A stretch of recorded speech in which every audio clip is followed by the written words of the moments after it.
ಪರಿಶುದ್ಧವಾದಂತ ದೇವರ ವಾಕ್ಯವನ್ನು ಕಲಿಲಿಕ್ಕೆ ದೇವರು ಕೊಟ್ಟಂತ ಆಶೀರ್ವಾದಕರವಂತ ಈ ಸಮಯಕ್ಕಾಗಿ ನಾನು ಕರ್ತನಿಗೆ ವಂದನೆ ಸಲ್ಲಿಸುವನಾಗಿದ್ದೇನೆ. I can see quite a lot of you who are very active and present for all the Bible studies.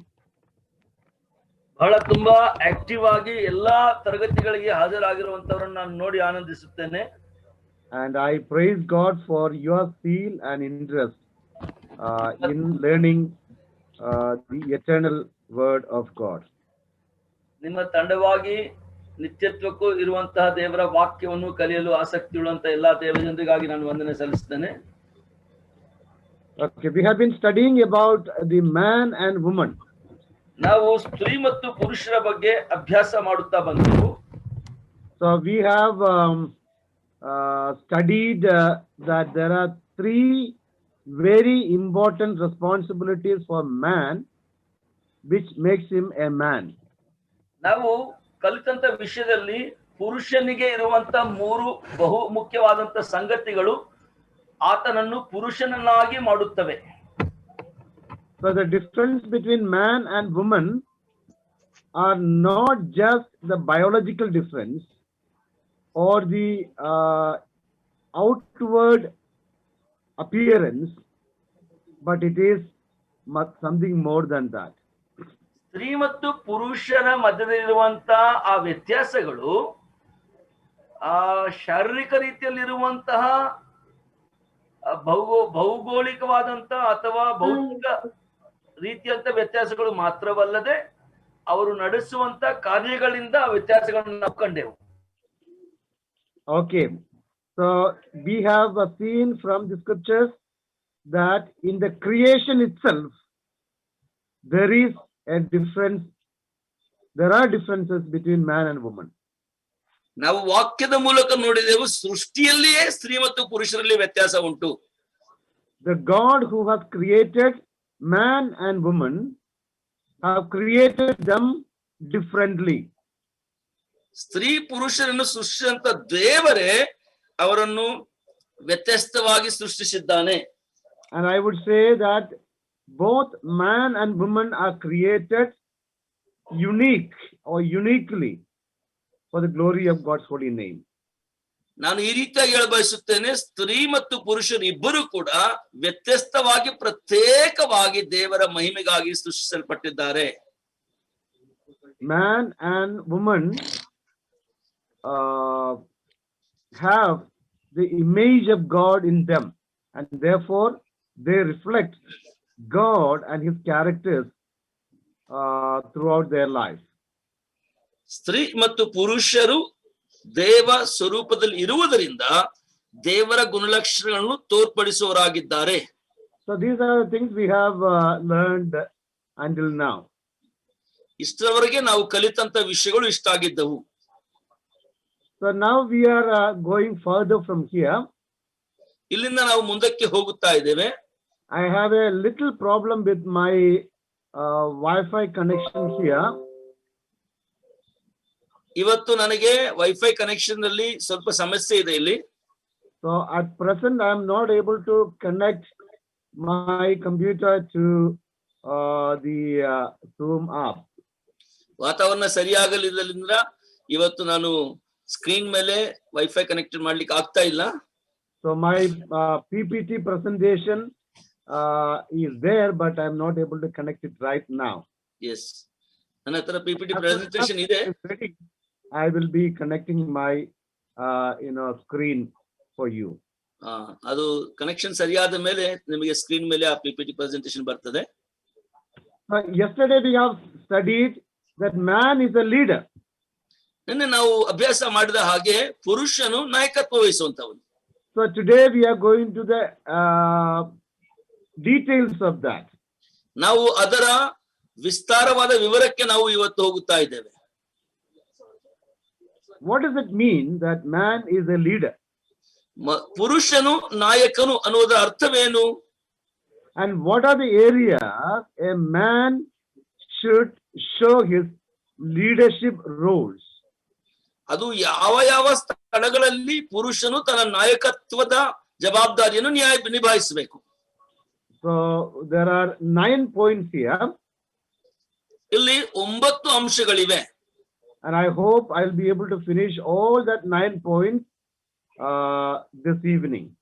ಈ ಸಂಜೆ ವೇಳೆಯಲ್ಲಿ ಆ ಎಲ್ಲಾ 9 ಅಂಶಗಳು ನಾನು ಮುಗಿಸಬಹುದು ಅಂತ ಅನಿಸುತ್ತದೆ. Okay.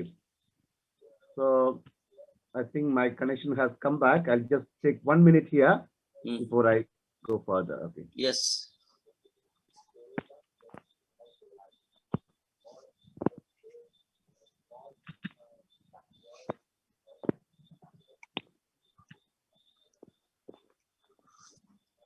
Okay.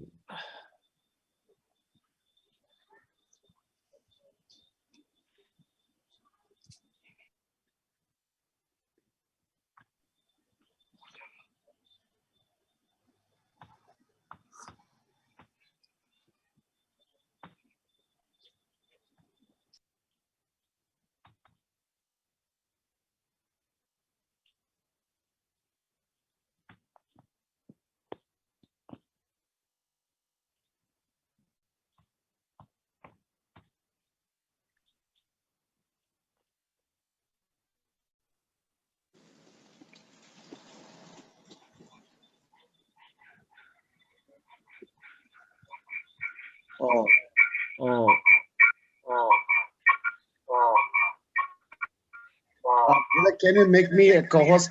Brother, can you make a co-host? Yeah, sure, I'll make that. This computer, okay? This computer, okay? Your computer is co-host, your mobile is also co-host. Okay, thank you. Okay, thank you.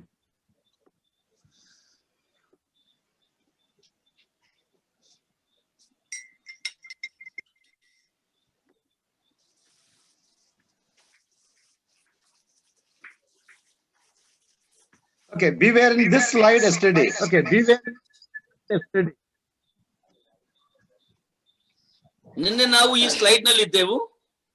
And we will continue from here. ನಾವು ಇಲ್ಲಿಂದಲೇ ಮತ್ತೆ ಮುಂದಕ್ಕೆ ಹೋಗೋಣ. So we have learned that man is a leader. ನಾವು ನಿನ್ನೆ ನೋಡಿದಾಗ ಪುರುಷನು ನಾಯಕತ್ವ ವಹಿಸುವವನು.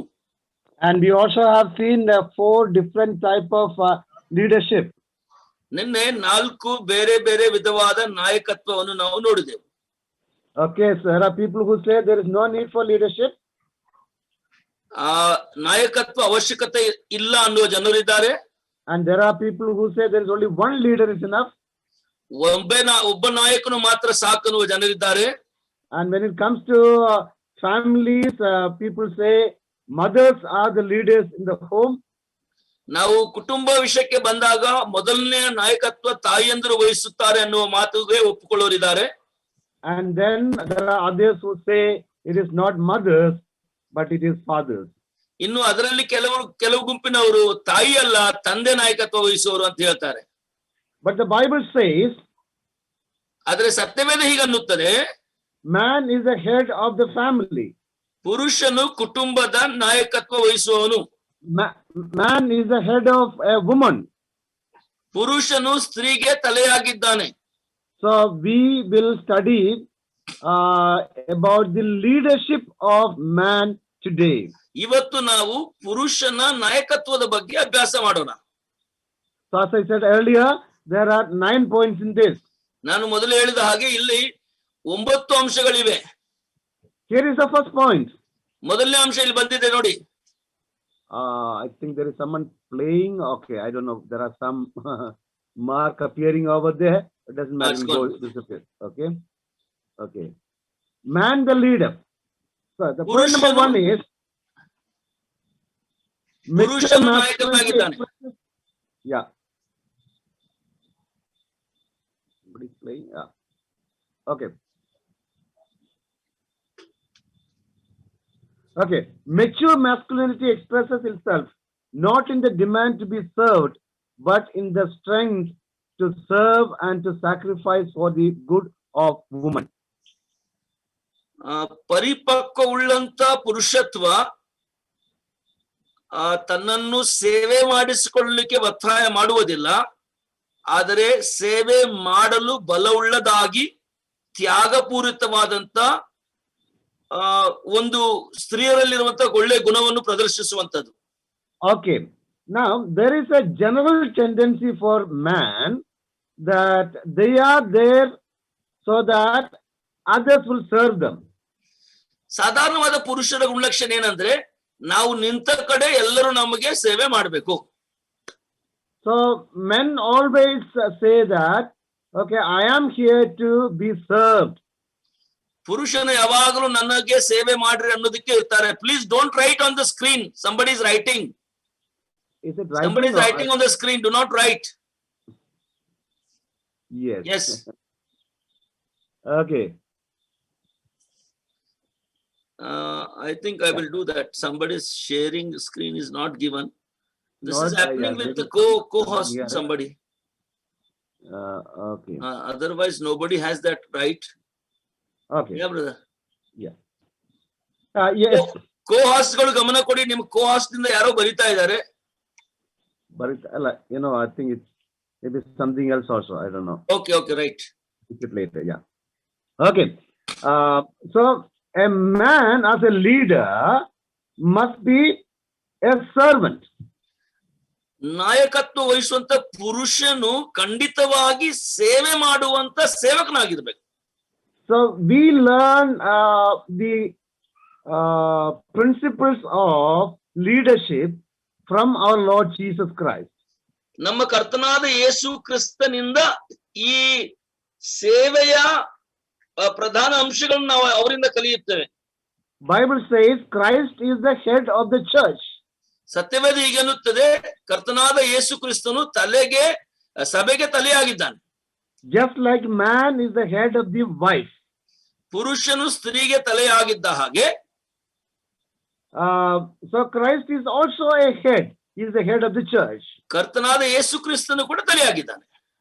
So being the head of the church, look at Christ, look at our Lord. What did he do? He gave his life for the church.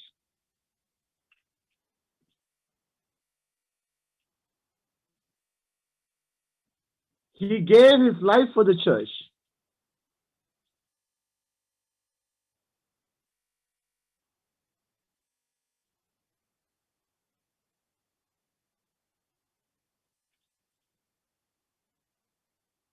Otherwise, can you hear me? I think there is again some disturbance.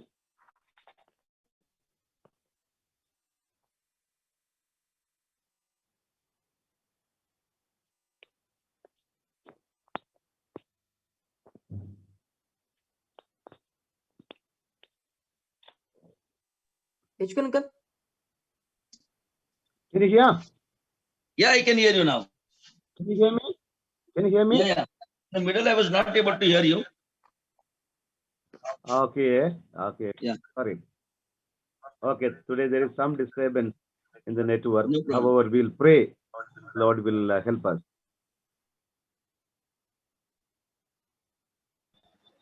Yes, brother.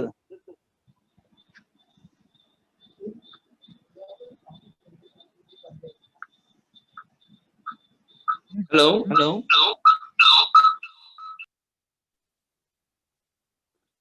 Oh, sorry.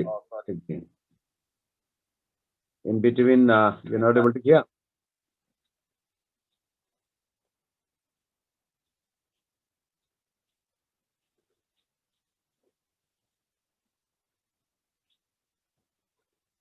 Is it a problem from my side or it is? Can somebody else say? No, I can hear you now. Okay. You can. Yes. Yeah. Okay. Can I continue? Yes, brother. Okay. So, man as a leader must be a servant.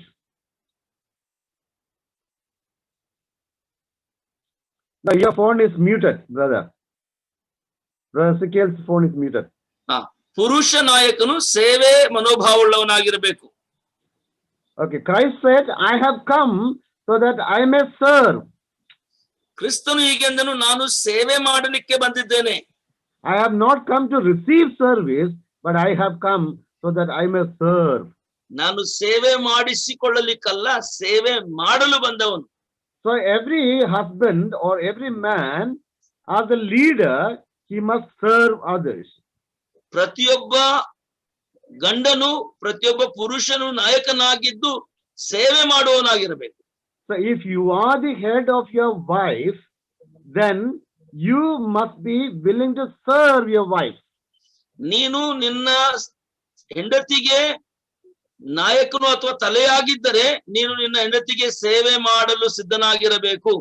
So in many homes, husband will say, I am the husband, my wife is there to serve me. ಅನೇಕ ಮನೆಗಳಲ್ಲಿ ಹೀಗೆ ಅನ್ನುತ್ತಾರೆ, ಪುರುಷನು ನಾನು ಪುರುಷನಾಗಿದ್ದೇನೆ ಆದರೆ ನನ್ನ ಹೆಂಡತಿ ನನಗೆ ಸೇವೆ ಮಾಡ್ಬೇಕನ್ನುತ್ತಾರೆ. So my wife has to get up in the morning, early morning. ನನ್ನ ಹೆಂಡತಿಯು ಮುಂಜಾನೆ ವೇಳೆಯಲ್ಲಿ ಎದ್ದು ಏಳಬೇಕು. And she has to make a bed coffee for me. ನನಗಾಗಿ ಒಂದು ಬೆಡ್ ಕಾಫಿ ಮಾಡಬೇಕು. And then she has to iron my clothes so that I can go to office. ನಾನು office ಹೋಗ್ಲಿಕ್ಕೆ ನನಗಾಗಿ ನನ್ನ ಬಟ್ಟೆಗಳನ್ನು ಐರನ್ ಮಾಡಬೇಕು. And she has to make the breakfast ready. ನನಗಾಗಿ ಬ್ರೇಕ್ಫಾಸ್ಟ್ ಮಾಡಬೇಕು. And she has to pack my lunch. ನನ್ನ ಊಟದ ಬುತ್ತಿಯನ್ನು ಕಟ್ಟಬೇಕು. And then when I come back in the evening, she should be standing up there with a smile. ನಾನು ತಿರುಗಿ ಬರುವಾಗ ನಗುತ್ತಾ ನನಗಾಗಿ ಬಾಗಿಲಲ್ಲಿ ನಿಂತುಕೊಳ್ಳಬೇಕು. And she should make very tasty food for me in the evening. ಸಂಜೆ ವೇಳೆ ನನಗಾಗಿ ಬಹಳ ರುಚಿಕರವಾದಂತ ಅಡಿಗೆನು ಮಾಡಬೇಕು. And then other time she has to take care of the home. ಅನಂತರ ಉಳಿದಂತ ಸಮಯದಲ್ಲಿ ಅವಳು ಮನೆಯ ಚಿಂತನೆ ಮಾಡಬೇಕು. She has to go buy vegetables. ಅವಳೇ ಹೋಗಿ ಕಾಯಿಪಲ್ಯ ತರಕಾರಿಗಳನ್ನು ಕೊಂಡುಕೊಂಡು ಬರಬೇಕು. She has to go get milk. ಹಾಲನ್ನು ತರಬೇಕು. And she also has to clean the house. ಮನೆಯಲ್ಲಿ ಕೂಡ ಎಲ್ಲಾ ವಿಷಯಗಳನ್ನು ನೋಡಿಕೊಳ್ಳಬೇಕು. She has to take care of my children. ನನ್ನ ಮಕ್ಕಳ ಜವಾಬ್ದಾರಿ ಹೊತ್ತಬೇಕು. So in every area, man is always expecting his wife to serve him. ಪ್ರತಿಯೊಂದು ಸ್ಥಳದಲ್ಲಿ ಪುರುಷನು ತನ್ನ ಹೆಂಡತಿ ತನಗೆ ಸೇವೆ ಮಾಡಬೇಕೆಂಬ ಆಶೆ ಉಳ್ಳವನಾಗಿದ್ದಾನೆ. Because he says that the Bible says that I am the head of you. ಯಾಕಂದರೆ ಸತ್ಯವೇದ ಹೀಗೆ ಅನ್ನುತ್ತದೆ, ಸ್ತ್ರೀಯೇ ನಾನು ನಿನಗೆ ತಲೆಯಾಗಿದ್ದೇನೆ. So he is an expert in the theology. ಯಾಕಂದ್ರೆ ಆತನು ದೈವಶಾಸ್ತ್ರದಲ್ಲಿ ಪರಿಣಿತನಾಗಿದ್ದಾನೆ. He knows the Bible in and out. ಆತನು ಸತ್ಯವೇದವನ್ನು ಹೊರಗೆ ಒಳಗೆ ಎಲ್ಲ ಅರಿತವನಾಗಿದ್ದಾನೆ. So he will quote the Bible verse. ಆತನು ಸತ್ಯವೇದದ ವಚನಗಳನ್ನು ನಿಮಗೆ ಕೋಟ್ ಮಾಡಿ, And then he will say, because I am the head, I should be served. ಯಾಕಂದ್ರೆ ನಾನು ತಲೆಯಾಗಿರೋದ್ರಿಂದ ನೀನು ನನಗೆ ಸೇವೆ ಮಾಡಬೇಕಂತ ಹೇಳ್ತಾನೆ. But a matured man will always have an attitude of serving. ಆದರೆ ಒಬ್ಬ ಪರಿಪಕ್ವವುಳ್ಳ ಪುರುಷನು ಯಾವಾಗಲೂ ಸೇವಾ ಮನೋಭಾವನೆ ಉಳ್ಳವನಾಗಿರುತ್ತಾನೆ. He will not say, getting up in the morning and making a bed coffee is, my wife's work. No, I cannot do that. ಆತನು ಎಂದಿಗೂ ಮುಂಜಾನೆ ಎದ್ದು ಕಾಫಿ ಮಾಡುವಂತ ಕೆಲಸ ನನ್ನ ಹೆಂಡತಿಯದ್ದಂತ ಹೇಳೋದೇ ಇಲ್ಲ. He will not shy away from cutting vegetables or, if necessary, cleaning the home. ಆತನು ಕಾಯಿಪಲ್ಯ ತರಕಾರಿಗಳನ್ನು ಕೊಯ್ಯುವುದರಲ್ಲಿ ಮನೆಯನ್ನು ಸ್ವಚ್ಛ ಮಾಡಿದ್ರು ಎಂದಿಗೂ ನಾಚಿಕೆ ಪಡುವನಲ್ಲ ಅವಶ್ಯಕತೆ ಬಿದ್ದಾಗ. Because he as a leader must be willing to serve. ಆತನೊಬ್ಬ ನಾಯಕನಾಗಿ ಸೇವೆ ಮಾಡಲು ಮನೋಭಾವನೆ ಉಳ್ಳವನಾಗಿರಬೇಕು. So I just want to encourage all our brothers this evening. ಈ ಸಂಜೆ ವೇಳೆ ನಾನು ಎಲ್ಲಾ ಸಹೋದರರನ್ನು ಪ್ರತ್ಯೇಕವಾಗಿ ಪ್ರೋತ್ಸಾಹ ಪಡಿಸಲು ಇಷ್ಟಪಡುವನಾಗಿದ್ದೇನೆ. That you should have a mind or a heart of a servant. ನೀವು ಸೇವೆ ಮನೋಭಾವವುಳ್ಳವರಾಗಿರಬೇಕು. Only an immature man will say that these are not my work. ಅಪರಿಪಕ್ವವುಳ್ಳ ಮನುಷ್ಯನು ಮಾತ್ರ ಈ ಕೆಲಸ ನನ್ನದಲ್ಲ ಎಂದು ತಳ್ಳಿ ಹಾಕುತ್ತಾನೆ. Okay, let me go to the next point now. ಎರಡನೇ ಭಾಗಕ್ಕೆ ನಾನು ಮುಂದೆ ಹೋಗುತ್ತೇನೆ. So I have already explained this to you, the Bible verse. ಈ ವಚನವನ್ನು ನಾನು ಆಗ್ಲೇ ನಿಮಗೆ ವಿವರಿಸಿದ್ದೇನೆ, ಸತ್ಯವೇದದ ವಚನವನ್ನು. Let the greatest among you become as the youngest and the leader as one who serves. ನಿಮ್ಮೊಳಗೆ ಅತಿ ದೊಡ್ಡವನಾಗಿರುವವನು ಚಿಕ್ಕವನಂತೆ ಇರಲಿ, ಮುಖ್ಯಸ್ಥನಾಗಿರುವವನು ಸೇವೆ ಮಾಡುವನಾಗಿರಲಿ. Whoever wants to become the leader must humble himself and serve others. ಯಾರು ನಾಯಕನಾಗಲು ಬಯಸುತ್ತಾನೋ ಆತನು ದೀನನಾಗಿ ಬೇರೆಯವರಿಗೆ ಸೇವೆ ಮಾಡುವವನಾಗಿರಬೇಕು. This is the Bible principle or biblical principle for leadership. ಇದು ಸತ್ಯವೇದಕ್ಕನುಸಾರವಾದಂತ ನಾಯಕತ್ವ. So if you are the leader in the family, you must be willing to serve others. ಒಂದು ವೇಳೆ ನೀನು ಕುಟುಂಬದಲ್ಲಿ ನಾಯಕನಾಗಿದ್ದರೆ ಇತರರಿಗೆ ಸೇವೆ ಮಾಡುವ ಮನೋಭಾವವುಳ್ಳವನಾಗಿರಬೇಕು. When we say leadership, it also means that a leader is someone who moves things forward. ನಾಯಕತ್ವ ಎಂದರೆ ನಾಯಕನು ಯಾರಂದರೆ ಮುಂದೆ ಹೋಗುವವನಾಗಿರಬೇಕು. And he should be able to reach the goal. ಆತನು ತನ್ನ ಗುರಿಯನ್ನು ಮುಟ್ಟುವವನಾಗಿರಬೇಕು. He should have a goal first place. ಮೊದಲನೇದಾಗಿ ಆತನಿಗೆ ಒಂದು ಗುರಿ ಅನ್ನೋದು ಇರಬೇಕು. And he should know how to reach that goal.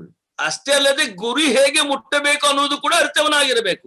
Now Christ being the leader of the church, ಯೇಸು ಕ್ರಿಸ್ತನು ಸಭೆಯ ನಾಯಕನಾಗಿದ್ದು, let us see what he has done for the church. ಆತನು ಸಭೆಗಾಗಿ ಏನು ಮಾಡಿದ್ದಾನೋ ಅದನ್ನು ನೋಡೋಣ. Husbands, love your wife as Christ loved the church and gave himself up for her, that he might sanctify her.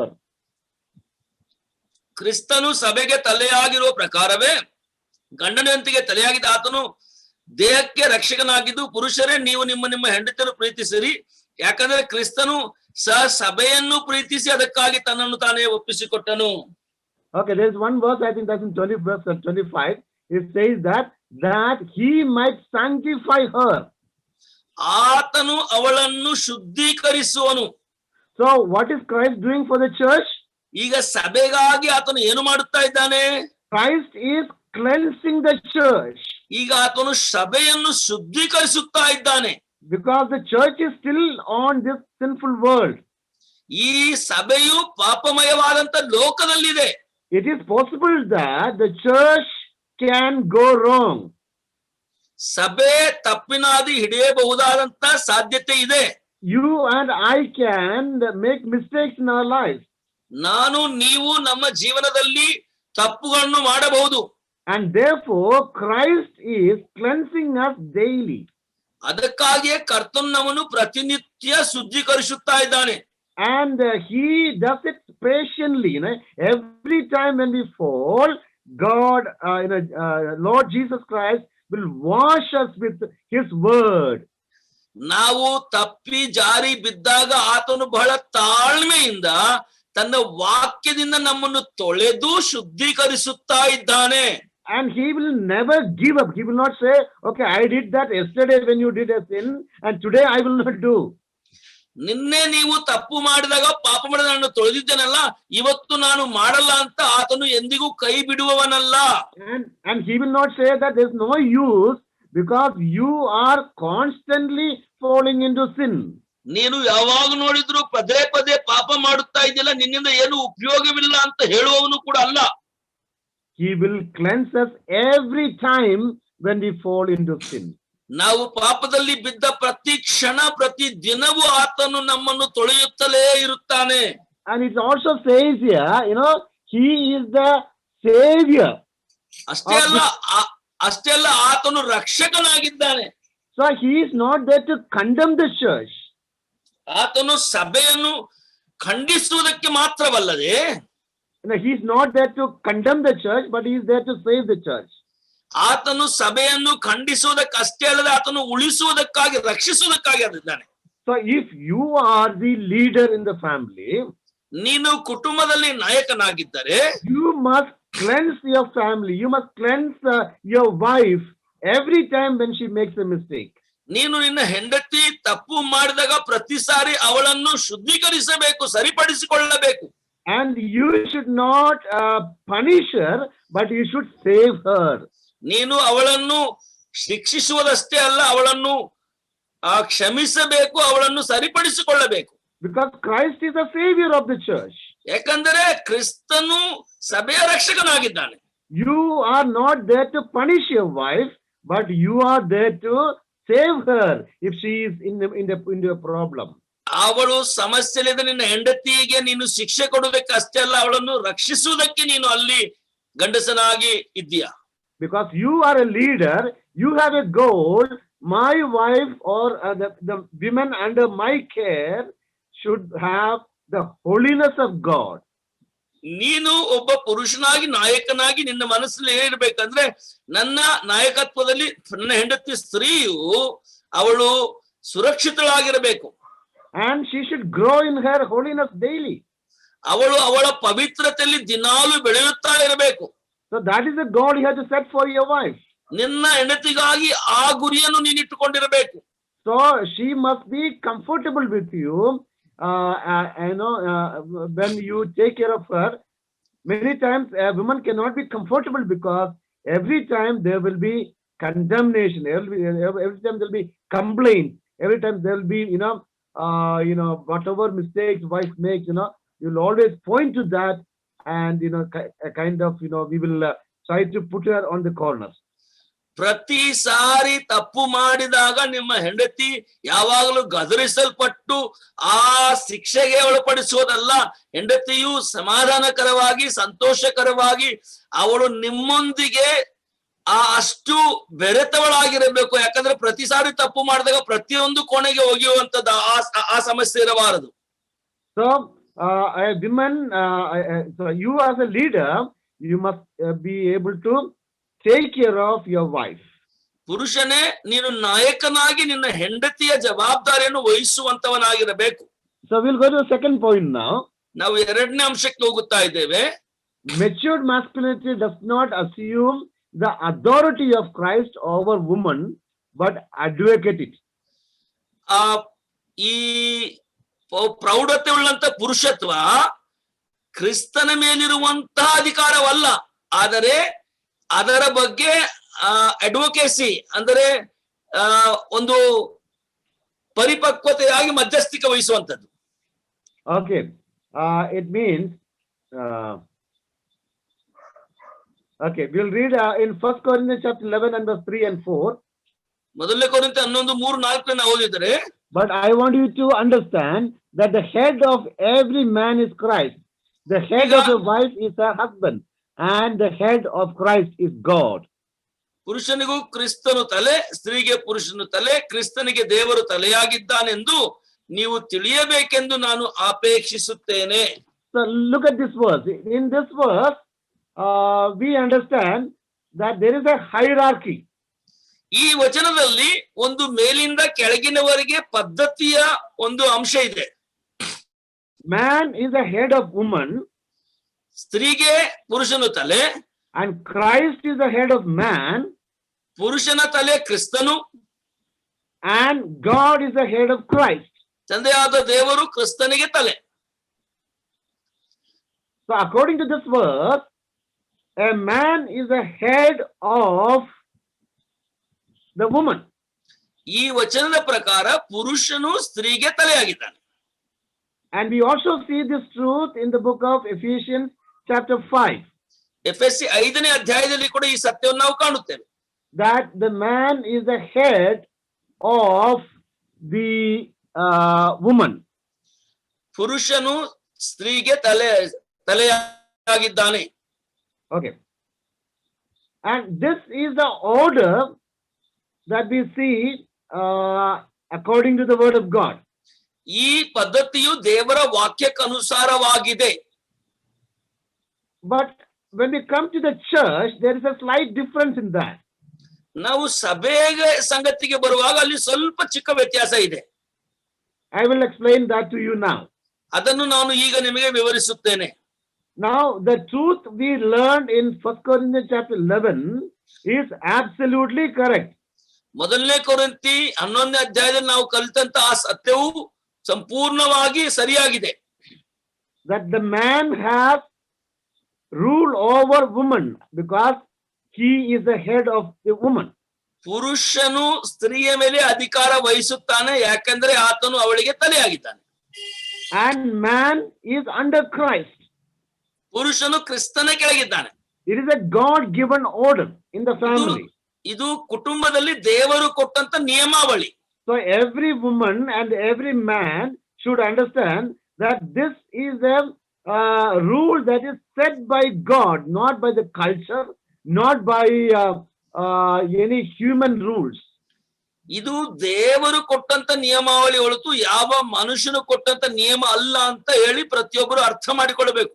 In all cultures, everywhere in the world, this should be the principle in the family. ಪ್ರಪಂಚದ ಎಲ್ಲಾ ಕುಟುಂಬಗಳಲ್ಲಿ ಎಲ್ಲಾ ಸಂಸ್ಕೃತಿಗಳಲ್ಲಿ ಇದೇ ನಿಯಮಾವಳಿ ಇರಲೇಬೇಕು. So even in the most forwarded culture, this should be the principle that should be followed. ಇನ್ನು ಬಹಳ ವೇಗವಾಗಿ ಮುನ್ನಡೆಯುತ್ತಿರುವಂತ ಸಂಸ್ಕೃತಿಗಳ ದೇಶದಲ್ಲಿ ಕೂಡ ಇದೇ ನಿಯಮಾವಳಿ ಇರಬೇಕು. But as a Christian husband or a Christian man, I also should understand that I am part of the church. ಒಬ್ಬ ಕ್ರೈಸ್ತ ಗಂಡನಾಗಿ ಕ್ರೈಸ್ತ ಪುರುಷನಾಗಿ ನಾನು ಸಭೆಯ ಅಂಗವಾಗಿದ್ದೇನೆ, ಇದನ್ನು ಕೂಡ ಸ್ಪಷ್ಟವಾಗಿ ಅರ್ಥ ಮಾಡಿಕೊಳ್ಳಬೇಕು ನಾವು. And along with me, my wife is also part of the church. ನನ್ನೊಂದಿಗೆ ನನ್ನ ಹೆಂಡತಿಯೂ ಕೂಡ ಅದೇ ಸಭೆಯ ಅಂಗವಾಗಿದ್ದಾಳೆ, ಇದನ್ನು ಅರ್ಥ ಮಾಡಿಕೊಳ್ಳಬೇಕು. So both man and woman are part of the church. ಹಾಗಾದ್ರೆ ಸ್ತ್ರೀ ಪುರುಷರಿಬ್ಬರು ಸಭೆಯ ಅಂಗವಾಗಿದ್ದಾರೆ. And that church is the body of Christ. ಆ ಸಭೆ ಕ್ರಿಸ್ತನ ದೇಹವಾಗಿದೆ. And therefore, Christ is the head of that church. ಹಾಗಾದರೆ ಕ್ರಿಸ್ತನು ಆ ಸಭೆಯ ತಲೆಯಾಗಿದ್ದಾನೆ. So now, since you and your wife are part of the church, you have a common head there, right? ನೀನು ನಿನ್ನ ಹೆಂಡತಿ ಇಬ್ಬರು ಸಭೆಯ ಅಂಗವಾಗಿರುವುದರಿಂದ ನಿಮ್ಮಿಬ್ಬರ ಮೇಲೆ ಒಬ್ಬ ಸಮಾನನಾದ ನಾಯಕನಿದ್ದಾನೆ. So man and woman have a common head there, that is Christ. ಇಲ್ಲಿ ಸ್ತ್ರೀ ಪುರುಷರಿಬ್ಬರಿಗೂ ಏಕವಾದಂತ ನಾಯಕನಾದಂತ ಕ್ರಿಸ್ತನಿದ್ದಾನೆ. Because you are part of that body of Christ. ಯಾಕಂದ್ರೆ ನೀನು ಕ್ರಿಸ್ತನೆಂಬ ಆ ದೇಹದ ಭಾಗವಾಗಿದೆಯಾ. And therefore both husband and wife are supposed to obey Christ. ಅದಕ್ಕಾಗಿ ಗಂಡ ಹೆಂಡತಿ ಇಬ್ಬರು ಕೂಡ ಕ್ರಿಸ್ತನ ಅಧೀನದಲ್ಲಿರಬೇಕು. It is true that woman is under man because man is the head of woman. ಅದರಲ್ಲಿ ಸಂದೇಹವಿಲ್ಲ. ಪುರುಷನು ಸ್ತ್ರೀಗೆ ತಲೆಯಾಗಿರುವುದರಿಂದ ಸ್ತ್ರೀಯು ಪುರುಷನ ಮಾತನ್ನು ಕೇಳಬೇಕು. But at the same time, both man and woman have one common head, that is Christ. ಅದೇ ಸಮಯದಲ್ಲಿ ಸ್ತ್ರೀ ಪುರುಷ ಇಬ್ಬರಿಗೂ ಒಂದೇ ತಲೆಯಾದಂತ ಕ್ರಿಸ್ತನಿದ್ದಾನೆ. So a matured man will say to his wife, ಒಬ್ಬ ಪರಿಪಕ್ವವುಳ್ಳ ಪುರುಷನು ತನ್ನ ಹೆಂಡತಿಗೆ ಹೀಗೆ ಎನ್ನುತ್ತಾನೆ, it is true that I am your head, ನಾನು ನಿನ್ನ ತಲೆಯಾಗಿರುವುದು ನಿಜವೇ, but I also understand that because you are part of the church, you have a head here, that is Christ. ಆದರೆ ನಾನು ಇದನ್ನು ಕೂಡ ಸ್ಪಷ್ಟವಾಗಿ ಅರ್ಥ ಮಾಡಿಕೊಳ್ಳುತ್ತೇನೆ, ನೀನು ಸಭೆಯ ಅಂಗವಾಗಿರುವುದರಿಂದ ನಿನ್ನ ಮೇಲೆ ಕ್ರಿಸ್ತನೆಂಬ ತಲೆ ಇದ್ದಾನೆ. Therefore my endeavor is not to make you under me, but my endeavor is to make you under Christ, which is the divine head for you. ನನ್ನ ಉದ್ದೇಶ ನಿನ್ನನ್ನು ನನ್ನ ಕೈ ಕೆಳಗಿಟ್ಟುಕೊಳ್ಳುವುದಲ್ಲ, ಆತ್ಮೀಯವಾಗಿ ದೈವಿಕವಾದಂತ ಕ್ರಿಸ್ತನೆಂಬ ಆ ತಲೆ ಕೆಳಗೆ ನಿನ್ನನ್ನು ಇಡಬೇಕು, ಅದರಲ್ಲಿ ಅಧೀನಳಾಗಿರಬೇಕೆಂಬ ಆಶೆ ನನ್ನ ಆಶೆ ಎಂದು ಹಾಗೆ ಅನ್ನುತ್ತಾನೆ. I want to see that you are becoming obedient to Christ. ನೀನು ಕ್ರಿಸ್ತನಿಗೆ ಅಧೀನಳಾಗಿ ವಿಧೇಯಳಾಗುವುದನ್ನೇ ನಾನು ಕಾಣಬೇಕೆಂಬ ಆಶೆ ನನ್ನದು. Therefore I am not claiming that I am your head. ನಾನು ನಿನ್ನ ತಲೆಯಾಗಿದ್ದೇನೆ ಎಂದು ನಾನು ಸಂಪೂರ್ಣವಾಗಿ ಅಧಿಕಾರ ಚಲಾಯಿಸುತ್ತಾ ಇಲ್ಲ. Because I know that you have a supreme head over there, that is Christ. Therefore my job is to make you subject to Christ, not subject to me. ನನಗಿಂತ ಉನ್ನತವಾದಂತ ತಲೆಯಾಗಿರುವ ಕ್ರಿಸ್ತನು ನಿನ್ನ ಮೇಲೆ ಇರುವುದರಿಂದ ನೀನು ಕ್ರಿಸ್ತನೆಂಬ ತಲೆಗೆ ಅಧೀನಲಾಗುವಂತೆ ನಿನ್ನನ್ನು ನಡೆಸುವುದೇ ನನ್ನ ಪ್ರಥಮ ಕರ್ತವ್ಯವಾಗಿದೆ ಎಂದು ಪುರುಷನು ಹೇಳಬೇಕು.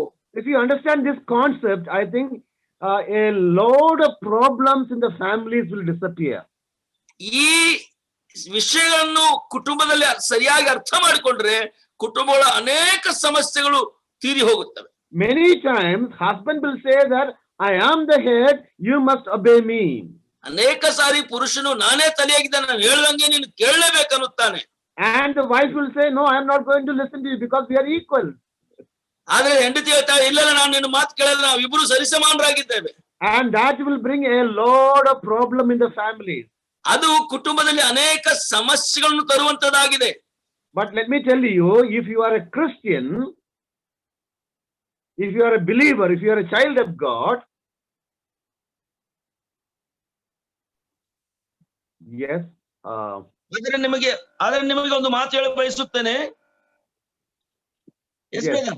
If you are a child of God, ನೀನು ಒಂದು ವೇಳೆ ದೇವರ ಮಗಳಾಗಿದ್ರೆ, you have a common head which is Christ. ನಿನಗೂ ನಿನ್ನ ಹೆಂಡತಿಗೂ ಒಂದು ಸಮಾನವಾದಂತ ತಲೆ ಇದೆ, ಅದು ಯೇಸು ಕ್ರಿಸ್ತನಾಗಿದ್ದಾನೆ. So every man should try to teach his wife to become obedient to Christ. ಪ್ರತಿ ಪುರುಷನು ತನ್ನ ಹೆಂಡತಿಗೆ ಕ್ರಿಸ್ತನಿಗೆ ಅಧೀನಳಾಗುವಂತೆ ಕಲಿಸಬೇಕು. So what is the leadership he is doing here? ಇಲ್ಲಿ ಆ ಮಾಡುವಂತ ನಾಯಕವೇನು? In his leadership, he will teach his wife the biblical principle of divine leadership. ಆತನು ನಾಯಕದಲ್ಲಿ ಸೇವೆದಕ್ಕುಸಾರವಂತ ಸಾರ್ಷಗಳನ್ನು ನಾಯಕತ್ವ ಕಲಿಸುತ್ತಾನೆ. When husband and wife willingly submit themselves to Christ and his word, there will not be any problem in the families. ಗಂಡ ಹೆಂಡತಿ ಇಬ್ಬರೂ ಕೂಡ ತಮ್ಮ ಮನಸ್ಪೂರ್ವಕವಾಗಿ ಕ್ರಿಸ್ತನಿಗೆ ಸಮರ್ಪಣೆ ಮಾಡಿಕೊಂಡರೆ ಆ ಕುಟುಂಬದ ಸಮಸ್ಯೆಗಳು ಇರುವುದಿಲ್ಲ. So how is this possible, or what is the means by which man will lead the wife to be subject to Christ? ಇದರ ಅರ್ಥ ಏನು? ಮನುಷ್ಯ ಆ ಕ್ರಿಸ್ತ ವಿಧೇಯಳಾಗುವಂತೆ ತನ್ನ ಹೆಂಡತಿಯನ್ನು ನಡೆಸುತ್ತಾನೆ. ಈ ಮಾತಿನ ಅರ್ಥವೇನು? So he should take measures to teach the word of God with to his wife in love. ಆತನು ಪ್ರೀತಿಯ ತನ್ನ ಹೆಂಡತಿಗೆ ದೇವರ ವಾಕ್ಯವನ್ನು ಕಲಿಸುವ ಜವಾಬ್ದಾರಿಯನ್ನು ಹೊತ್ತುಕೊಳ್ಳಬೇಕು. And also he must always have an attitude of service. ಆತನು ಯಾವಾಗಲೂ ಸೇವಾ ಮನೋಭಾವನೆಯವನಾಗಿರಬೇಕು. Okay, let us go to the next point now. What is point number 3? ಅಂಶಕ್ಕೆ ಹೋಗೋಣ. The matured masculinity does not pursue ಮೂರನೇ ಅಂಶ ಏನು? superiority but mobilizes the strength of others. ಒಬ್ಬ ಪರಿಪಕ್ವವುಳ್ಳಂತ ಪುರುಷತ್ವವುಳ್ಳವನು ತನ್ನಿರುವಂತ ದಸ್ತಿಗೆ ತೋರಿಸುವುದಿಲ್ಲ, ಇತರರನ್ನು ಕೂಡ ಅದರ ಜೊತೆಗೆ ಚಲನೆ ಮಾಡಿಕೊಳ್ಳುತ್ತಾನೆ. Okay, leadership, a Christian leadership is not saying that I am somebody great. ಕ್ರೈಸ್ತ ನಾಯಕತ್ವ ಏನಂದ್ರೆ ನಾನೇ ದೊಡ್ಡವನು ಎನ್ನುವುದು ಅಲ್ಲ. But he will identify the strength of others or the abilities and skill and talents of others and mobilize those talents for the best use of the ministry or best use of the welfare of the family. ಆ ನಾಯಕತ್ವ ಹೇಗೆಂದರೆ ತಾನಷ್ಟೇ ಅಲ್ಲ, ತನ್ನ ಕುಲದಲ್ಲಿರುವಂತ ಪ್ರತಿಯೊಬ್ಬರಲ್ಲಿರುವಂತ ಆ ವರಗಳನ್ನು ದಾನಗಳನ್ನು ಅರಿತು ಅದು ಗುರುತಿಸಿಕೊಂಡು ಕುಟುಂಬದ ಉಪಯೋಗಕ್ಕಾಗಿ ಅವುಗಳನ್ನು ಉಪಯೋಗಿಸುವಂತೆ ಸರಿಯಾದ ರೀತಿಯಲ್ಲಿ He can do it in two ways. ಅದು ಎರಡು ವಿಧಗಳಲ್ಲಿ ಆತನು ಮಾಡಬಲ್ಲನು. One is humility. He should be able to say that I am humble enough, to do this work. ನಾನು ಕೆಲಸ ಮಾಡಲು ಸರಳ ದೀನನಾಗಿದ್ದೇನೆ ಎನ್ನುವ ಮಾತು ಆತನಿಂದ ಬರಬೇಕು. Only a humble person can acknowledge and understand abilities and skills in others. ಒಬ್ಬ ದೀನವುಳ್ಳ ವಿಧೇಯ ಮಾತ್ರ ಇನ್ನೊಬ್ಬರಲ್ಲಿರುವಂತ ಕೌಶಲ್ಯವನ್ನು ಗುರುತಿಸಬಲ್ಲನು. If you are not humble, you will see only your ability and your strength, and always you want to portray yourself. ನೀನು ದೀನನಾಗದಿದ್ದರೆ ಇತರರಂತ ಕೌಶಲವನ್ನು ಗುರುತಿಸಲು ಸಾಧ್ಯವಿಲ್ಲ. ನಿನ್ನಲ್ಲಿರುವ ದೊಡ್ಡ ಸ್ಥಿತಿ ಮಾತ್ರ ಪ್ರದರ್ಶಿಸುವನಾಗಿರುತ್ತೀಯ. But if you are a matured man, you will try to involve others in the work that you have to accomplish. ನೀನು ಪರಿಪಕ್ವಳ್ಳಂತ ಪುರುಷಾಗಿದ್ದರೆ ನಿನ್ನ ಗುರಿ ಮುಟ್ಟಲು ಅನೇಕನ್ನು ಜೊತೆಗೂಡಿಸಿಕೊಂಡು ಅದನ್ನು ಸಾಧಿಸುವಾಗಿರುತ್ತಿ. Okay, we'll go to the fourth point now. The fourth point is Yes. the matured masculinity or a matured man will not initiate every work or every action, but he feels the responsibility to provide a general pattern of initiative. ಒಬ್ಬ ಪರಿಪಕ್ವ ಪುರುಷವುಳ್ಳವನು ಪ್ರತಿಯೊಂದು ಸ್ಥಳದಲ್ಲಿ action ಮಾಡಿ ಮುಂದಾಗುವಲ್ಲ, ಆ ಬಾಧ್ಯತೆಯನ್ನು ವಹಿಸಿಕೊಂಡು ಒಂದು ಸಾಧಾರಣವಾದ ಪದವನ್ನು ಆತನು ನಿಲ್ಲಿಸುತ್ತಾನೆ. See, a lot of men will think that everything must be initiated by me or started by me. ಅನೇಕ ಏನಂತಾರೆ, ಎಲ್ಲವೂ ನನ್ನಿಂದಲೇ ಆರಂಭವಾಗಿರ್ತಾರೆ. Now, I should be the one who will suggest that. I should be the one who will start the work. ನಾನೇ ಎಲ್ಲೂ ಸಲಹೆ ಕೊಡುವವನಾಗಿರ್ಬೇಕು, ನಾನೆಲ್ಲಕ್ಕೂ ಪ್ರಾರಂಭ ಮಾಡುವವನಾಗಿರ್ಬೇಕಂತ ಅನೇಕರು ತಿಳಿದುಕೊಳ್ಳುತ್ತಾರೆ. That is not the matured form of manhood. ಅದು ಪುರುಷತ್ವದ ಪರಿಪಕ್ವತೆ ಅಲ್ಲವೇ ಅಲ್ಲ. If you are a matured man, what you will do is, you will give general principles and ideas to others so that they can also start right things the right way. ನೀನು ಪರಿಪಕ್ವವುಳ್ಳ ಪುರುಷನಾಗಿದ್ದರೆ ಸಾಧಾರಣವಾಗಿ ನಿನ್ನಲ್ಲಿರುವಂತ ಅನೇಕ ಸಲಹೆಗಳನ್ನು ಇತರಿಗೆ ಕೊಟ್ಟು ಅವರು ಕೂಡ ಸರಿಯಾದ ರೀತಿಯಲ್ಲಿ ವಿಷಯಗಳನ್ನು ಪ್ರಾರಂಭಿಸಲು ಅವಕಾಶ ಮಾಡಿಕೊಡುತ್ತೀಯ. I will give you an example here. ನಿಮಗೆ ಒಂದು ಉದಾಹರಣೆಯನ್ನು ಕೊಡಲು ನಾನು ಬಯಸುತ್ತೇನೆ. Okay, you are a father and you have a daughter. ನೀನು ಒಬ್ಬ ತಂದೆಯಾಗಿ ನಿನಗೆ ಒಬ್ಬ ಮಗಳಿದ್ದಾಳೆ. And usually when the daughter comes to an age, she should get married. ಮಗಳು ವಯಸ್ಸಿಗೆ ಬಂದಾಗ ಅವಳಿಗೆ ಮದುವೆ ಆಗಬೇಕು. And usually it is the responsibility of the parents, especially the father, to seek for a boy. ಸಾಧಾರಣವಾಗಿ ತಂದೆ ತಾಯಿಯರ ಜವಾಬ್ದಾರಿ ತನ್ನ ಮಗಳಿಗಾಗಿ ಒಬ್ಬ ಗಂಡನನ್ನು ಹುಡುಕಬೇಕಾದ. So when the father starts searching for a boy, this girl comes up and says, Daddy, I have a person in my mind. ಆ ಹುಡುಗಿಯು ತಂದೆ ಹತ್ರ ಬಂದು, ಅಪ್ಪ ನನ್ನ ಮನಸ್ಸಿನಲ್ಲಿ ಒಬ್ಬ ಹುಡುಗ ಇದ್ದಾನೆ ಅಂತ ಉತ್ತರ ಕೊಡ್ತಾಳೆ. So some daddies will say no to that. ಕೆಲ ತಂದೆಯರು ಅದಕ್ಕಾಗಿ ಅಲ್ಲವೇ ಅಲ್ಲ ಅಂತ ಉತ್ತರ ಕೊಡ್ತಾರೆ. No, I cannot take any opinion from you in this matter.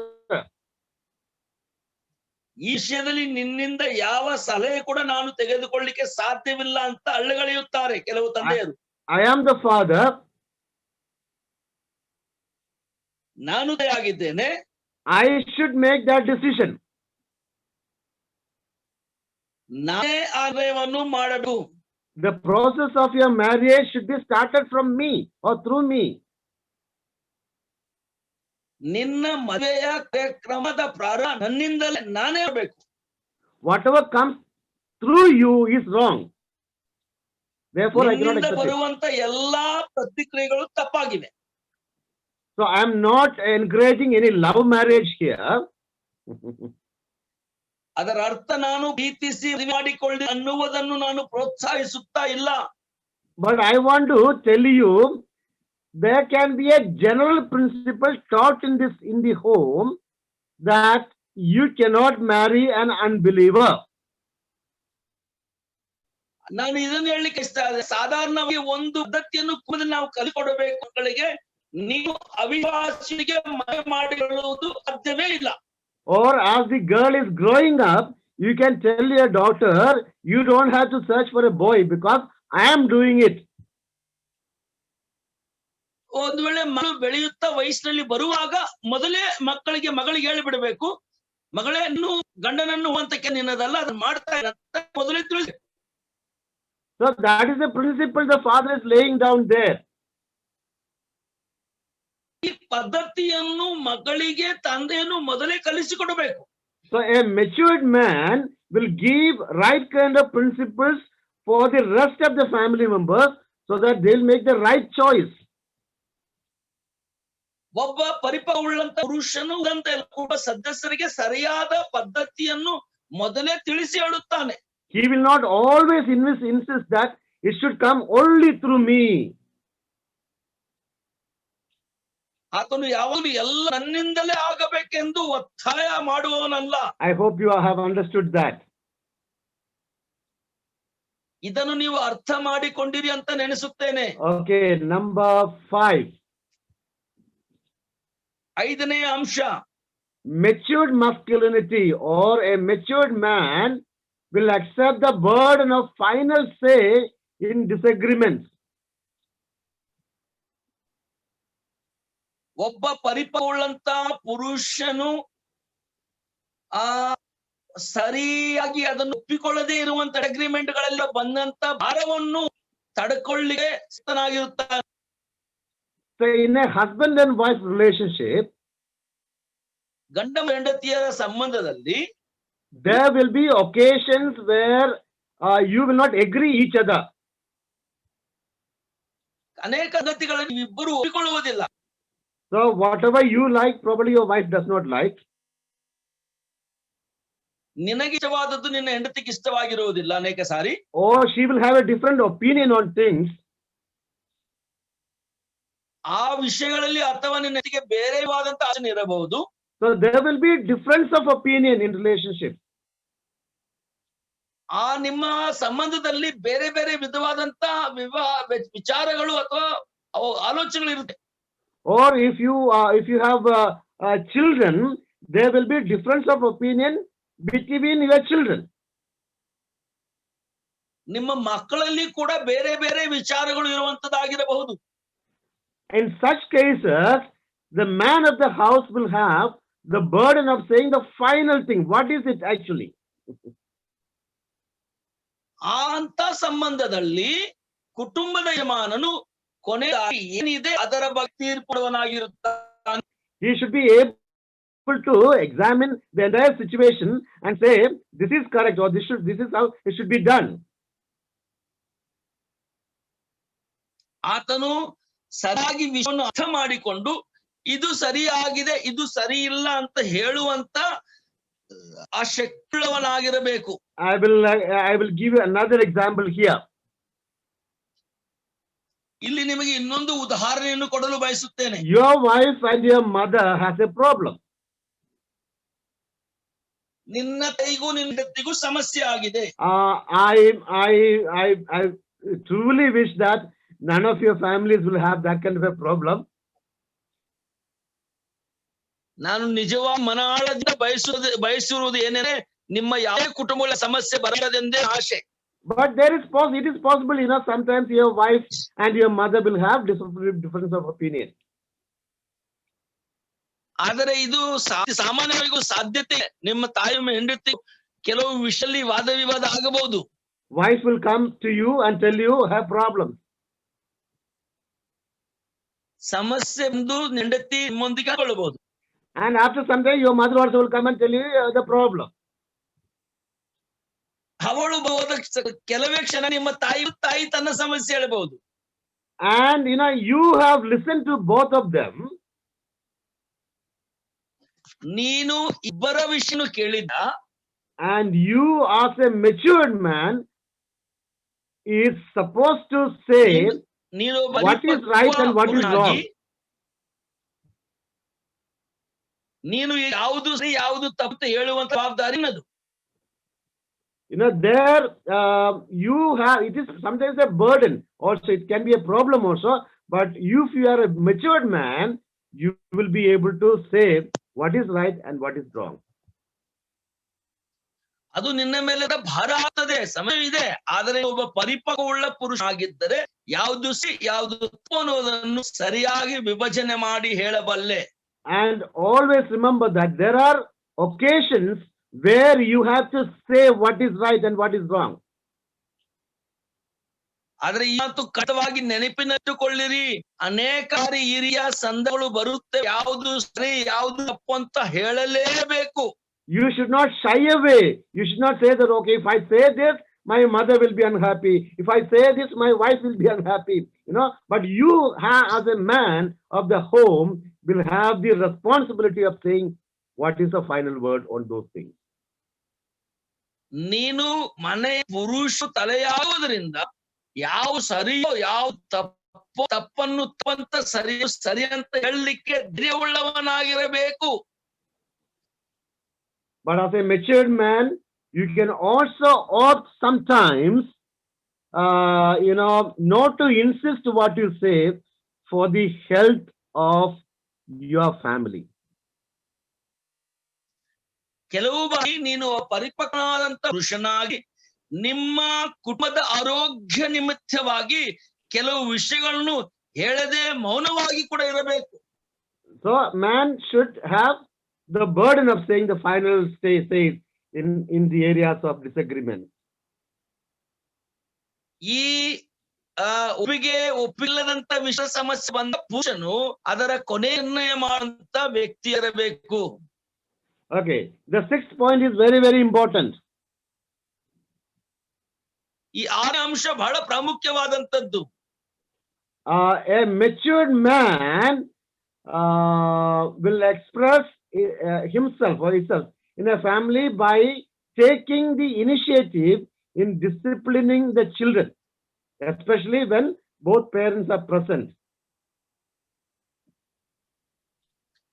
ಒಬ್ಬ ಪರಿಪಕ್ವವುಳ್ಳ ಪುರುಷ ಪ್ರತ್ಯೇಕವಾಗಿ ಕುಟುಂಬದಲ್ಲಿ ಮಕ್ಕಳನ್ನು ಶಿಸ್ತುಗೊಳಿಸುವುದರಲ್ಲಿ, ಅದರಲ್ಲಿಯೂ ಕೂಡ ಗಂಡ ಹೆಂಡತಿ ಇಬ್ಬರು ಈ ಸಮಯದಲ್ಲಿ ಆತನೇ ಮುಂದೆ ಇರಬೇಕು. It is the responsibility of the father to discipline the children. ಅದು ಮಕ್ಕಳನ್ನು ಶಿಸ್ತುಗೊಳ್ಳುವುದು ತಂದೆಯ ಕರ್ತವ್ಯವಾಗಿದೆ. I know that there are a lot of mothers who are very good in disciplining children. ಇದನ್ನು ನಿಮ್ಮ ಮಕ್ಕಳನ್ನು ಶಿಸ್ತುಗೊಳಿಸಿ ಅನೇಕ ಕುಟುಂಬಗಳ ಸಮಸ್ಯೆ ಆಗಿರೋದು ನನಗೆ ಗೊತ್ತು. No, I said, there are a lot of women who are good in doing this work. Women, Women, yeah. ಈ ಕೆಲಸ ಮಾಡೋದ್ರ ಅನೇಕ ಸ್ತ್ರೀ ಬಹಳ ಒಳ್ಳೆ ರೀತಿಯಾಗಿ ನಿಭಾಯಿಸಂತ ನನಗೆ ಗೊತ್ತು. But let me tell you that it is the responsibility of the man of the home to discipline the children. ಆದರೆ ನಾನು ಹೇಳಿಸುವುದು ದೇವರ ವಾಕ್ಯ ಪ್ರಕಾರ ಅದು ಒಬ್ಬ ಪುರುಷ ಕೆಲಸವಾಗಿದೆ ಮನೆಯಲ್ಲಿ. Okay, we will read in the book of Hebrews chapter 12 and verse 6. ಇಬ್ರಿಯರಿಗೆ ಬರೆದ ಪತ್ರಿಕೆ 12 ಈ ರೀತಿಯಾಗಿ ಓದುತ್ತೇವೆ. ಕರ್ತನು ತಾನು ಪ್ರೀತಿಸುವವನನ್ನೇ ಶಿಕ್ಷಿಸುತ್ತಾನೆ, ತಾನು ಸೇರಿಸಿಕೊಳ್ಳುವ ಪ್ರತಿಯೊಬ್ಬ ಮಗನನ್ನು ಹೊಡೆಯುತ್ತಾನೆ ಎಂಬುದು. Okay, God will punish his children because he loves them. ದೇವರು ಆತನ ಮಕ್ಕಳನ್ನು ಯಾಕೆ ಶಿಕ್ಷಿಸುತ್ತಾನೆ? ಆತನು ಪ್ರೀತಿಸುವ ಕಾರಣವೇ. So punishment or disciplining is not an action of anger or hatred. ಈ ಶಿಕ್ಷೆ ಅನ್ನುವುದು ಇದು ಸಿಟ್ಟಿನಲ್ಲಿ ಮಾತ್ರವಲ್ಲ, ಕೋಪಲಿ ಅಲ್ಲ. It is an act of love. ಅದು ಪ್ರೀತಿಯ ಒಂದು ಕಾರ್ಯವಾಗಿದೆ. All the fathers who love their children will also punish their children when they are wrong. ಪ್ರತಿಯೊಬ್ಬ ತಂದೆಯು ತನ್ನ ಮಗನನ್ನು ಪ್ರೀತಿಸುವವನಾದರೆ ಖಂಡಿತವಾಗಿ ಅವರನ್ನು ಶಿಕ್ಷಿಸುವವನು ಕೂಡ ಆಗಿರುತ್ತಾನೆ. Proverbs chapter 3 and verse 12 says,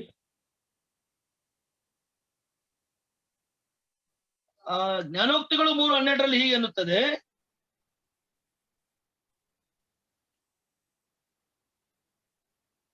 Proverbs ತಾನು 3:12. ಮೆಚ್ಚುವ ಮಗನನ್ನು ತಂದೆಯು ಶಿಕ್ಷಿಸುವಂತೆ For whom the ಕರ್ತನು Lord ಯಾರನ್ನು loveth, he ಪ್ರೀತಿಸುತ್ತಾನೋ correcteth, ಅವನು even ಆತನು as a ತಿದ್ದುವನು. father the son in whom he delighteth. ತಾನು ಮೆಚ್ಚುವ ಮಗನನ್ನು ತಂದೆಯು ಶಿಕ್ಷಿಸುವಂತೆ ಕರ್ತನು ಯಾರನ್ನು ಪ್ರೀತಿಸುತ್ತಾನೋ ಅವನನ್ನು ಆತನು ತಿದ್ದುವನು.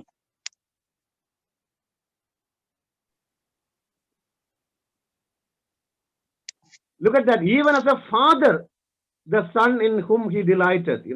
It is the responsibility of the father to punish the children. ಇಲ್ಲಿ ನೋಡಿ, ತಂದೆ ಮೆಚ್ಚುವ ಮಗನು ಶಿಕ್ಷಿಸುತ್ತಾನೆ ಅಂದ್ರೆ ಶಿಕ್ಷಿಸುವುದು ಸರಿಪಡಿಸುವುದು ತಂದೆ Okay. ಜವಾಬ್ದಾರಿಯಾಗಿದೆ. And we also read in chapter 13 of the book of Proverbs,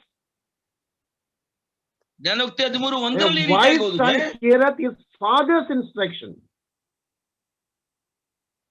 ಜ್ಞಾನಿಯಾದ ಮಗನು ತನ್ನ ತಂದೆಯ ಬೋಧನೆಯನ್ನು So ಕೇಳುತ್ತಾನೆ. a father must instruct his son or a daughter. ತಂದೆಯು ಮಗ ಅಥವಾ ಮಗಳಿಗೆ ಬೋಧನೆ So in ಕೊಡಬೇಕು. all these verses, we read that fathers discipline the children. ಇಲ್ಲಿ ಎಲ್ಲಾ ವಚನ ನಾವು ನೋಡುತ್ತೇವೆ, ತಂದೆಯ ಪಾತ್ರ ಮಕ್ಕಳನ್ನು ಸರಿಯಾದ ರೀತಿಯಲ್ಲಿ ಶಿಕ್ಷೆ Did you ಕೊಡುವಂತದ್ದು. see anywhere in these verses there is a mother disciplining the children? ಎಲ್ಲಾದ್ರೂ ನೀವು ಈ ವಾಕ್ಯಗಳಲ್ಲಿ ತಾಯಿ ಸರಿಪಡಿಸುತ್ತಾಳೆ, ಶಿಕ್ಷಿಸುತ್ತಾಳೆ ಅನ್ನೋದು ಕಂಡಿದ್ದೀರಾ? No, not even one verse. ಒಂದು ವಚನದಲ್ಲಿ ಕೂಡ All ನಮಗೆ these ಕಂಡು verses ಬರಲಿಲ್ಲ. says, like a father discipline his child.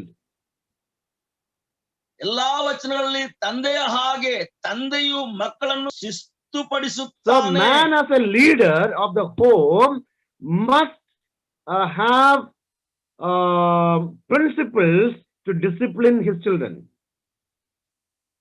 ಒಬ್ಬ ಮನುಷ್ಯನು ಕುಟುಂಬದ ತಲೆಯಾಗಿ ಯಜಮಾನನಾಗಿ ಮಕ್ಕಳನ್ನು ಶಿಸ್ತುಪಡಿಸುವ ಜವಾಬ್ದಾರಿ ಹೊತ್ತುಕೊಳ್ಳಬೇಕು. If your children are not disciplined, the responsibility is on the father, not on the mother. ನಿನ್ನ ಮಕ್ಕಳು ಶಿಸ್ತಾಗಿ ಬೆಳೆಯದಿದ್ದರೆ ಅದರ ಜವಾಬ್ದಾರಿ ತಾಯೇ ನಿನ್ನದು, ತಾಯಿಯದು ಅಲ್ಲ. You cannot say that I was out there in the office all day, I did not take care of my children. ನೀನು ನಾನು ದಿನವೆಲ್ಲವೂ ಹೊರಗೆ ಇರುತ್ತಾ ಇದೆ, ನಾನು ನನ್ನ ಮಗಳನ್ನು ಸರಿಯಾಗಿ ಶಿಸ್ತುಪಡಿಸಲಿಕ್ಕೆ ಆಗಲಿಲ್ಲ ಎನ್ನುವ ನೆವ ಹೇಳಲಿಕ್ಕೆ ಸವಿಲ್ಲ. Oh,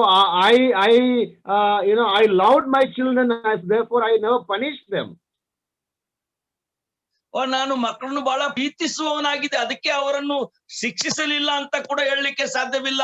Because every father who loves, remember that it is your responsibility to see that your children are growing in the ways of the Lord.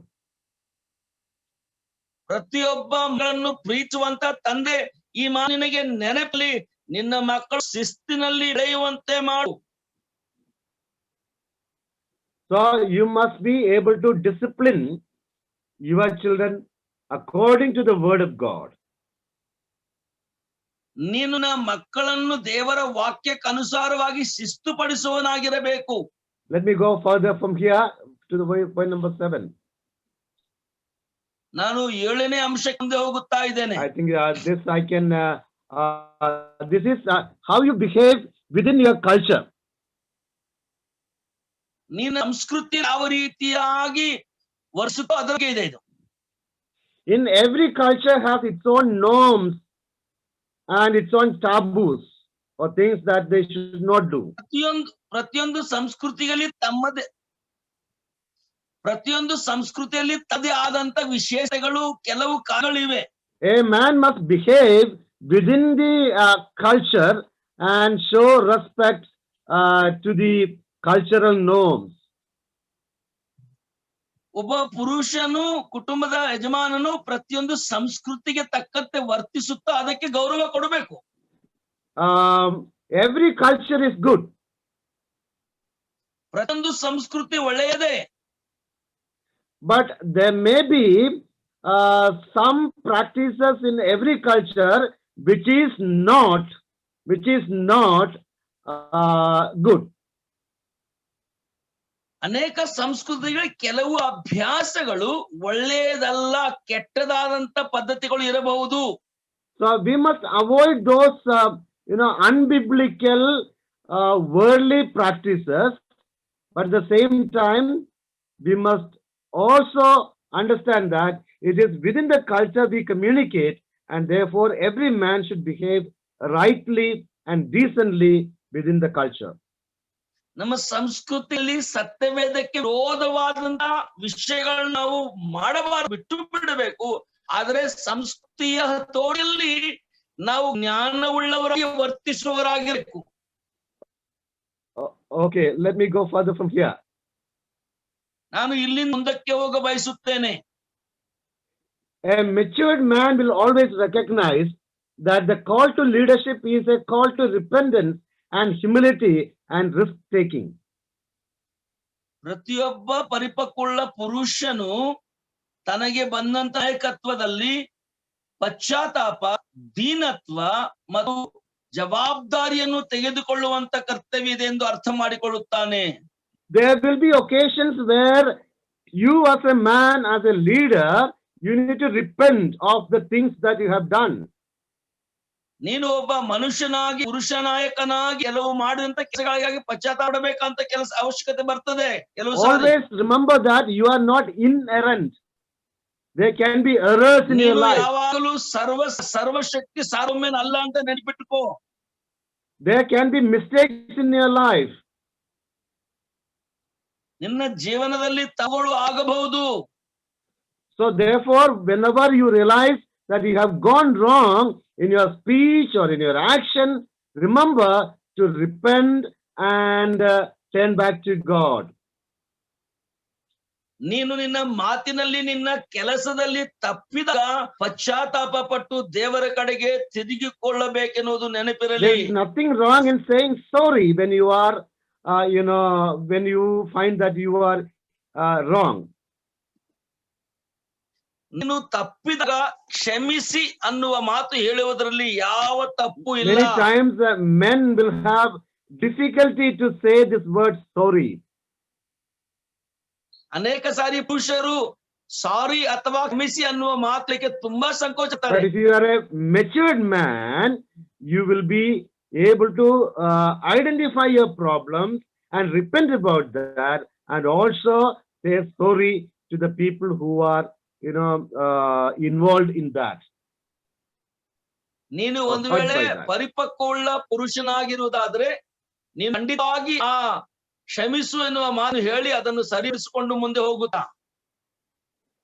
And always remember that being a leader as a man, you are actually taking a risk. ನೀನು ಒಬ್ಬ ಪುರುಷನು ನಾಯಕನಾಗಿ ಆ ಜವಾಬ್ದಾರಿಯನ್ನು ತೆಗೆದುಕೊಂಡು ಹೋಗುತ್ತಾ ಇದೆಯಾ? Being a leader in the assembly or being a leader in the home, if something goes wrong in the assembly or the home, you will be blamed for that. ನೀನು ಕುಟುಂಬದ ನಾಯಕನ ಸಭೆಯಲ್ಲಿ ನಾಯಕನಾಗಿ ಏನಾದರೂ ತಪ್ಪಿದ್ರೆ ಅದರ ಹೊಣೆ ನಿಮ್ಮ ಮೇಲೆ ಬರುತ್ತದೆ, ನಿನಗೆ ಹೊಣೆಗಾರಿಕೆ ಕೊಡುತ್ತಾರೆ. And therefore you must be always very sober and alert as you discharge your duty as a leader. ನೀನು ನಾಯಕನಾಗಿ ನಿನ್ನ ಕೆಲಸ ನಿರ್ವಹಿಸುತ್ತಿರುವಾಗ ಯಾವಾಗಲೂ ನೀನು ಜಾಗರೂಕನಾಗಿರಬೇಕು, ಸೌಮ್ಯ ಭಾವವುಳ್ಳವನಾಗಬೇಕು. Let me go to the 9th point. ಈಗ ನಾನು ಮುಂದಿನ ಅಂಶಕ್ಕೆ 9ನೇ ಅಂಶಕ್ಕೆ ಹೋಗುತ್ತಾ ಇದ್ದೇನೆ. This is the last point here.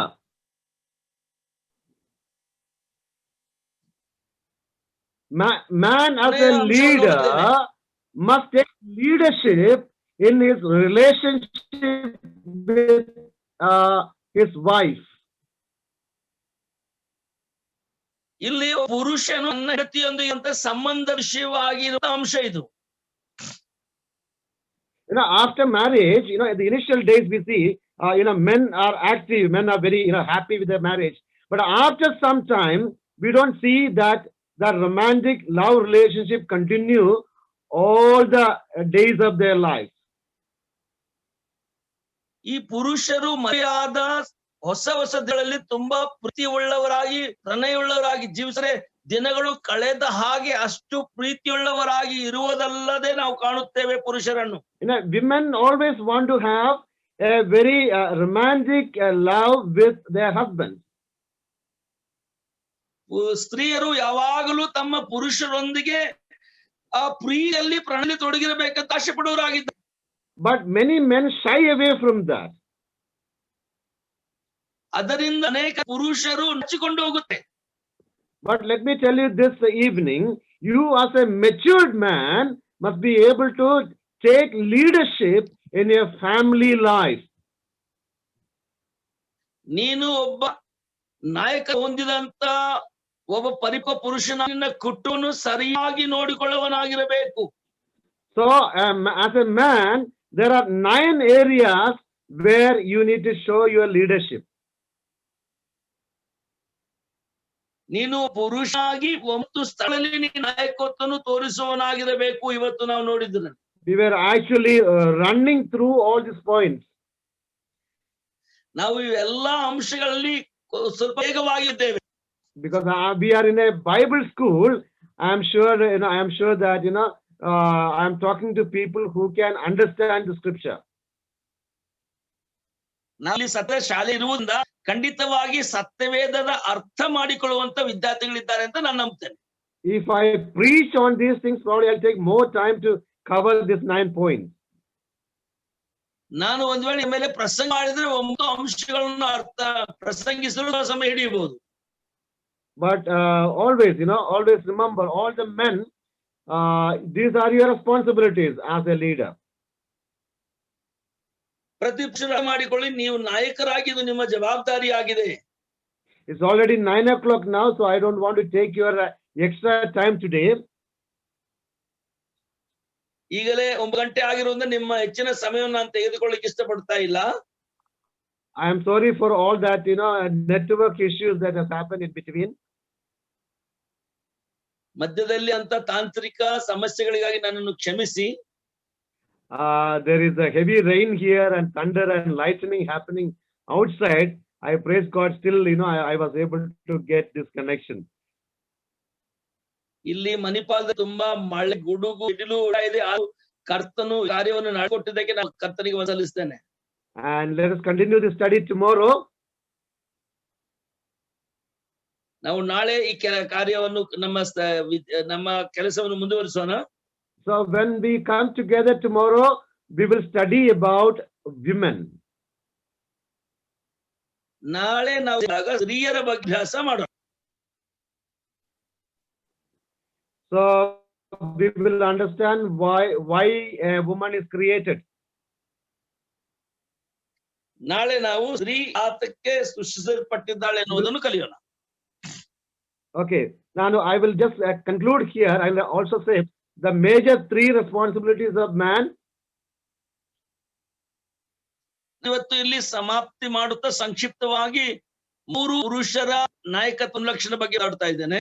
A man is created to be the leader, to be the provider, and to be the protector. ಪುರುಷನು ನಾಯಕತ್ವ ವಹಿಸಲಿಕ್ಕೆ ಆತ ಒದಗಿಸಕ್ಕೂ ಸಂರಕ್ಷಿಸುವುದಕ್ಕೂ ಸೃಷ್ಟಿಸಲ್ಪಟ್ಟಾನೆ. And tomorrow let us see why a woman is created. ನಾಳೆ ನಾವು ಒಬ್ಬ ಸ್ತ್ರೀಯು ಯಾಕೆ ಸೃಷ್ಟಿಸಲ್ಪಟ್ಟಿದ್ದಾಳೆ ಅದನ್ನು ಕಾಣೋಣ. So let us prayerfully gather together for the Bible study tomorrow. Over to you, brother.